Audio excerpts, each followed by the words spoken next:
ゆっくりしていってね。ようそろー。こんにちは、ゆっくりレ夢ムだよ。やっほー、ゆっくりマリサだぜ。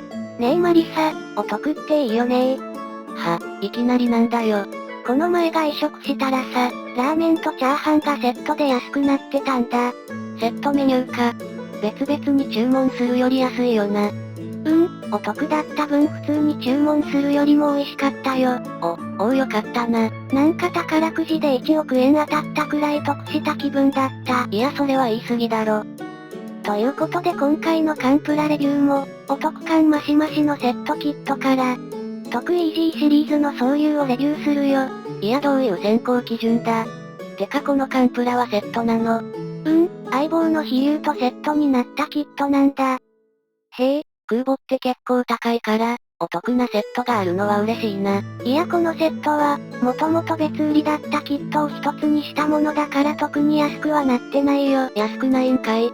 それじゃあキットをレビューする前に総流の還暦を1分で紹介するね。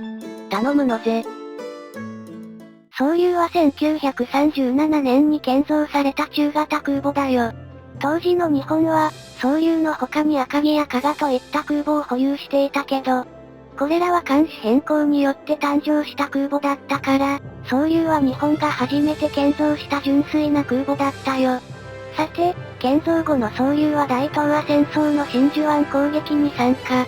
1942年1月からは飛竜とタッグを組んで、南方方面作戦を支援したよ。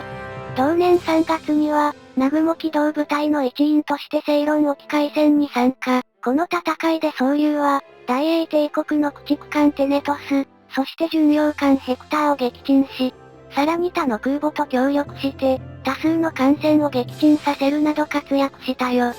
けど同年6月、ミッドウェー島の攻略に参加していた総流は、同島の沖合にて米機動部隊の奇襲に遭遇。回避行動を取るも撃沈されてしまったよ。以上が総流の還暦だよ。活動時期は短かったが、かなり活躍した空母だったんだな。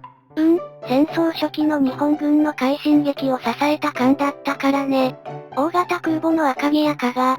そして、壮絶な最後を迎えた飛竜に比べると少し影の薄い総流だけど、日本初の本格空母として建造され、その設計思想が飛竜や後の運流型の生産に繋がったことを考えると、間違いなく傑作空母の一隻だと思うよ。ところでさ、このキットは飛竜とセットなんだよな。飛竜は一緒に紹介しないのぜ。飛竜は次回にレビューしようと思ってるよ。なんで？飛竜は修理中なの。だから次回にレビューしようと思ってるよ。修理って何があったの？落っことしてますとがお釈迦になりました。プラモは丁寧に扱え。ここからはキットをレビューするね。今回レビューするのは富士見模型から発売の、特イージーシリーズ、日本海軍第2航空戦隊総流、飛竜、の総流だよ。700分の1スケール、洋上型のキットだぜ。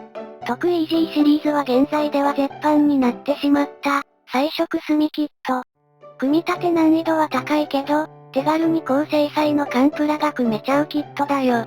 箱絵がキットの組み立て風景みたいでユニークなのぜ。艦船模型の難しそうなイメージを払拭しようとしたのかな。ちなみに2隻セットということで、箱自体はかなり大きいよ。でけえ、200分の1スケール並みだな。電車で持って帰るのはあまりおすすめしないサイズだよ。詳しく見ていくね。船体スペックは、全長32.5センチ、高さ3.5センチ、最大幅5センチ。無塗装で、甲板等は付属シールで再現してるよ。無塗装とシールでここまで再現できるのはすごいな。シールは少し光沢が気になるけど丈夫で何度も貼り直すことができるよ。なお、同じ特イージーシリーズの昇格と並べるとこんな感じ。同じ正規空母とは思えない船体差だぜ。主な武装は、12.7センチ連装広角砲と25ミリ連装機銃だよ。武装の造形は、付属武装としては細かく再現されてると思うよ。中型空母だからか武装の種類も配備数も控えめだな。まあ、空母最大の武装は艦載機だからね。攻撃を受ける前に敵を撃沈すれば問題ないから、防御より攻撃に重点を置いた兵装だよ。ミッドウェイでやられちゃったけどな。あれは奇襲だったから脳幹。付属艦載機は、0戦、99艦爆、97艦砲が3機ずつ付属。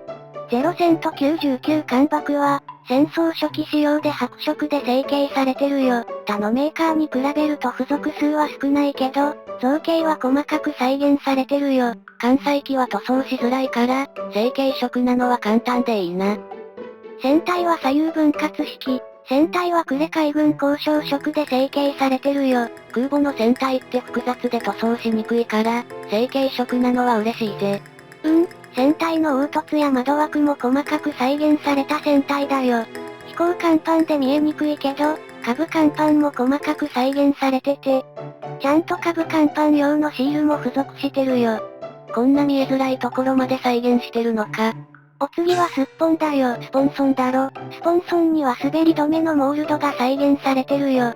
ラッタルは別パーツだけど、接着箇所がくぼみになってるから、接着も簡単だったよ。細い支柱がいい味出してるのぜ。支柱パーツは形が似通ってるから、取り付けの際には注意が必要だったよ。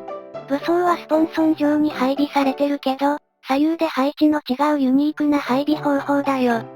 配置方法どころか、煙突付近の武装は望遠用で造形も違うしな。ここだけ望遠式の機銃じゃないのぜ。そこは、総流の建造中にパーツをなくしちゃって、代わりに3連装機銃を乗せてるんだよ。せめて望遠式のを乗せてあげてよ。煙突は下向きに配備されてるよ。空母の煙突って面白いところについてるよな。煙が艦載機の邪魔にならないように下向きにしてるからね。キャップ部分もシールがついてたけど、今回はマーカーペンで再現してるよ。環境だよ。随分小さい環境だな。総流の環境は駆逐艦クラスの大きさだったんだって。